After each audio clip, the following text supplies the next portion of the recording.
the 5 worst items in Gloomhaven. And this does not include scenario items. I'm going to put a link down in the description. I've got a couple of videos, the best and the worst solo items. Go ahead, check those out. So yeah, they're not included in this video. This is just standard items, the worst items in Gloomhaven. The ones that kind of make you go like, I don't know what was happening here.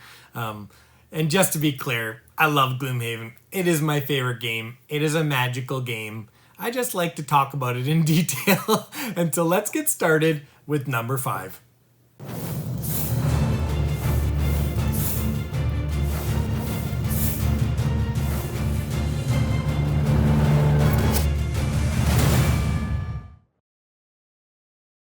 At number 5, we have the Dampening Ring. And this thing is just, it's too fringe. I mean, yeah, sometimes this is going to be useful, but it's not going to be worth the slot. This item is not worth 25 gold, and you have to consume it.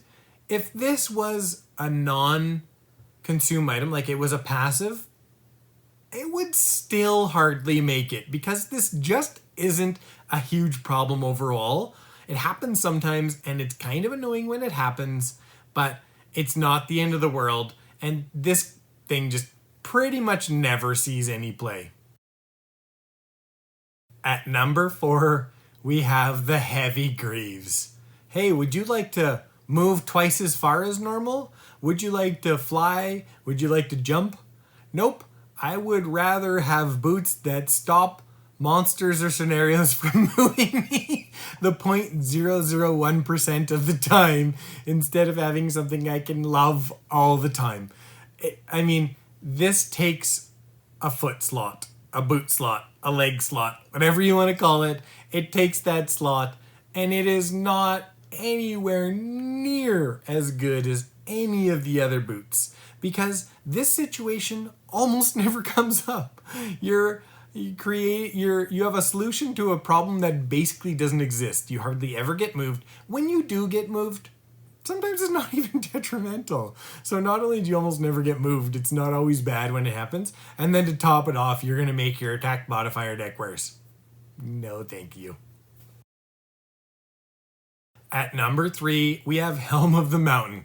And first off, you've got to pay a fairly hefty price to get this. I'm not talking about the gold. I don't want to ruin it for anyone who hasn't been there, but yeah, you're going to be like, really? And then when Earth is strong and only strong, you get to immobilize an attacker after that attacker has already hit you. Generally, when you immobilize, you want to immobilize and then move away so that you don't get hit. You don't want to wait till they smack you upside the head and then immobilize them. It's just not very useful. Sometimes you may not even want to do that. So it's a very weak effect that sometimes you don't even want to do. And also, this takes up a head slot. So many better things. So the opportunity cost for a head slot is very, very high. That's why this is number 3. At number 2, we have the black card. Hey, would you like something that's worse than poison? Like compared to the poison dagger. It's cheap, it's reusable, and poison is better because the black card only affects attacks you make against the target. I almost put this at number 1. Yes, it's this close. It really is. When we got this item, we were super excited. We're like, oh yeah. And then I actually got it, so I read the card and I'm like, read it again. I'm like, am I just stupid? Like, we play on Sunday nights a lot, usually, decently late. And so I'm like, am I just being dumb? I passed around the table and everyone's just like, no, this is just really, really awful. It's just basically the gold. You take it, you sell it. It's worth a decent amount of gold. It's good for that. It's not good for anything else. I hope you're liking the video so far. If you are, please go ahead, hit the like button. It really helps me out a lot. And subscribe to my channel and turn on notifications. That's the little bell so that when I publish new content, you're notified and you don't miss anything. And also, I work with Noble Knight Games. they've got a lot of cool stuff. They specialize in out-of-print stuff, rare stuff. They've got the largest selection of games in the world. They've got this huge warehouse. And so if you're looking for collectible card games or role-playing games or board games or, supplies, adjacent miniatures, anything like that, they're going to have it. I've got a link down in the description. Go ahead and click on that link. Anything you buy through that link, I make a small amount, and I need your help to support the channel to continue on putting out great content. Okay, let's get to number 1.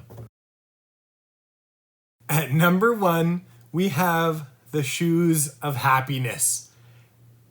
And their name couldn't be any more hilarious because you're actually going to be really sad when you see these. Because you need to move 6. And to move 6, you pretty much need boots that are going to give you some extra movement. And because you're wearing the Shoes of Happiness, theoretically, you don't have any other boots to push your movement up. Generally, you're going to have to play a movement loss.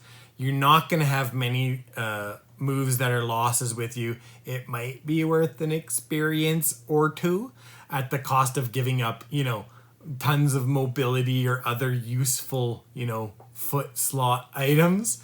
This is pretty much never worth it. They're far too expensive and they just don't make any sense at all. They're basically completely useless, and that's why the Shoes of Sadness are at number 1. Thank you so much for watching the video.